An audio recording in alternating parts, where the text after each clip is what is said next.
Hell's a big place, bigger than any country on Earth, and goes all the way down to the center. Join me as we follow Dante through trenches of excrement, across rivers of blood, into an icy pit where Satan tortures the three most evil men in history. We'll be watching clips from Inferno 1911, one of the first feature films, and easily the creepiest version of hell.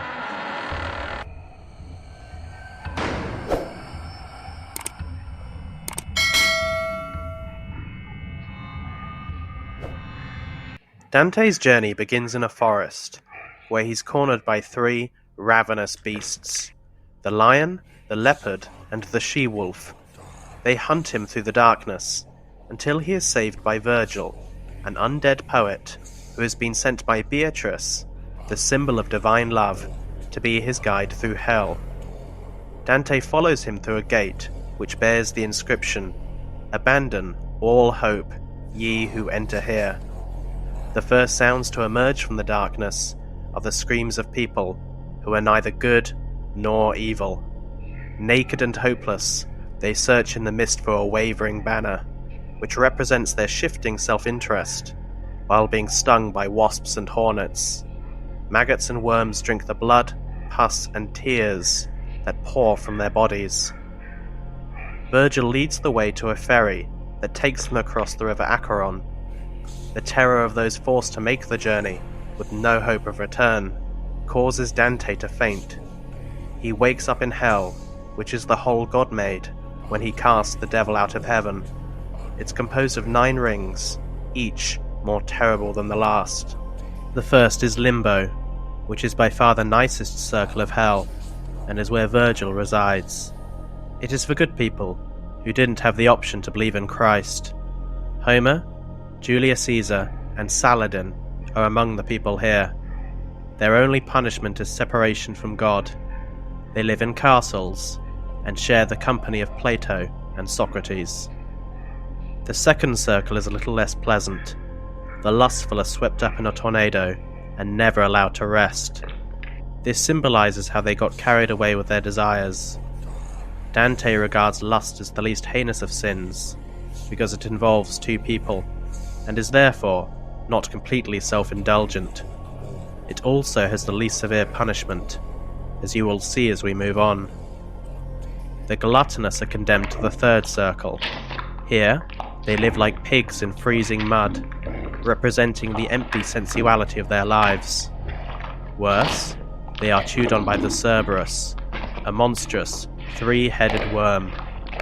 Dante meets a man who is so stripped of his humanity that he refers to himself as Hog. The fourth circle is guarded by Plutus, a deity of wealth, who menaces Dante and Virgil with the phrase, Pape Satan Alape. Here, the miserly, including popes and cardinals, are at war with those who squandered their money. This is the only section of hell without an interview with the damned, because they are so fixated with torturing each other. The fifth circle is the river Styx. Wrathful people fight each other in the slimy water, while the passively wrathful lie below it, symbolizing the hatred that choked them. Dante and Virgil cross the river by boat, approaching an enormous city called Dis. It is guarded by the first demons they meet in hell, and Virgil struggles to talk his way inside. An angel has to intervene, because their journey has led them to sins that are beyond human understanding. Heretics are condemned in the sixth circle. They are trapped in tombs and burned with white fire. Epicurus is here for saying the soul dies with the body. There are also popes and political figures. The Gorgon, Medusa, patrols past the flames.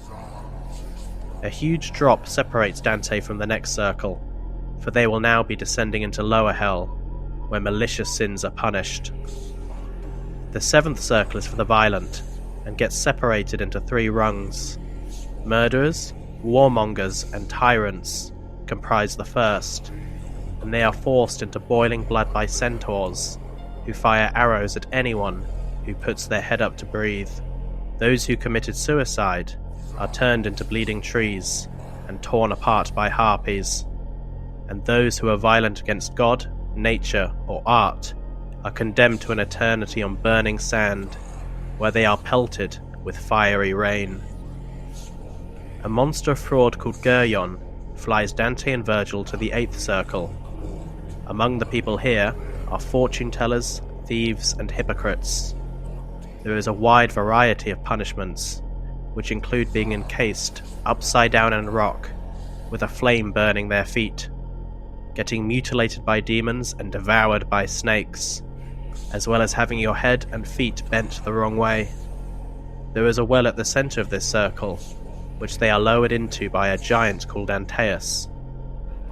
The 9th and final circle is reserved for traitors, who get suspended in ice. Those who betrayed their family have it up to their necks. Those who betrayed their countries have it up to their heads. Those who betrayed their guests have it up to their faces, and tears freeze in their eyes, so they're denied even the release of crying. And those who betrayed their lords are fully encapsulated in ice, their bodies contorted in agonizing positions. At the very center of hell is the devil himself. He is a giant with 6 wings and 3 faces, who administers the worst punishment to the 3 most evil people in history. Cassius and Brutus have their legs in his mouth for betraying Julius Caesar, while Judas, for betraying Christ, is in the central and most vicious mouth. The devil grinds his head with his teeth while flaying skin off his back. Dante and Virgil escape hell by climbing down the devil's legs, through the center of the earth and out the other side, where they arrive at the mountains to paradise.